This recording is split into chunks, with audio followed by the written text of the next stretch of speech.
खबर विस्तार से। जगदलपुर 2 जनवरी 2024 कलेक्टर विजय दयाराम के ने राजस्व अधिकारियों की समीक्षा बैठक लेते हुए कहा कि राजस्व की समय सीमा से बाहर वाले प्रकरणों को सभी अनुविभागीय दंडाधिकारी प्राथमिकता से निराकरण करवाएं। उन्होंने राजस्व कार्य के लिए जिले में उपलब्ध मानव संसाधनों का बेहतर उपयोग करने पर जोर देते हुए नए नायब तहसीलदारों को विभिन्न शाखाओं के साथ साथ मैदानी स्तर पर होने वाली प्रशासनिक गतिविधियों का भी प्रशिक्षण देने के निर्देश दिए। मंगलवार को जिला कार्यालय के प्रेरणा सभा कक्ष में आयोजित समीक्षा बैठक में राजस्व प्रकरण के दर्ज निराकरण एवं लंबित की स्थिति का जायजा लेकर अधिकारियों को अपने स्तर पर लंबित प्रकरणों का निराकरण करने पर जोर दिया। उन्होंने कहा कि राज्य स्तर पर राजस्व अधिकारियों की समीक्षा बैठक होने से पूर्व सभी राजस्व के प्रकरणों का निराकरण करना सुनिश्चित करें।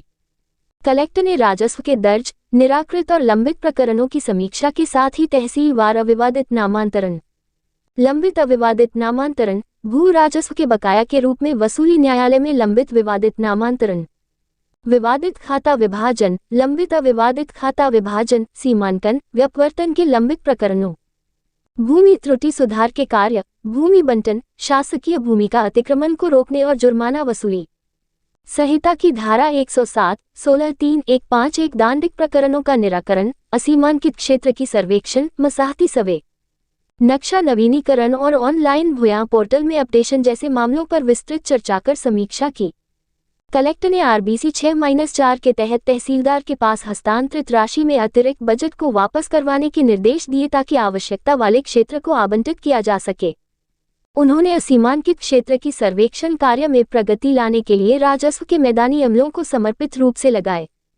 बैठक में नगर पंचायत बस्तर चिन्हांकित क्षेत्र को नजूल घोषित करने के नियमों के अनुसार प्राथमिकता से कार्यवाही करने के निर्देश दिए। इसके अलावा धान खरीदी के संबंध में भी चर्चा किया गया।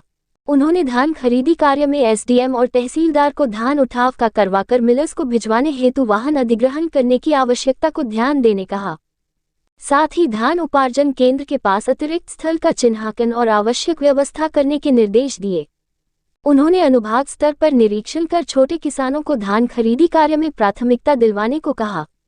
बचे हुए धान खरीदी के दिनों को ध्यान में रखते हुए प्रतिदिन 9000 क्विंटल खरीदी होने की संभावना को देखते हुए केंद्र में नए बारदाना और पीडीएस बारदाना की उपलब्धता सुनिश्चित किया। इस अवसर पर सभी अनुविभागीय दंडाधिकारी, डिप्टी कलेक्टर, तहसीलदार और नायब तहसीलदार उपस्थित थे।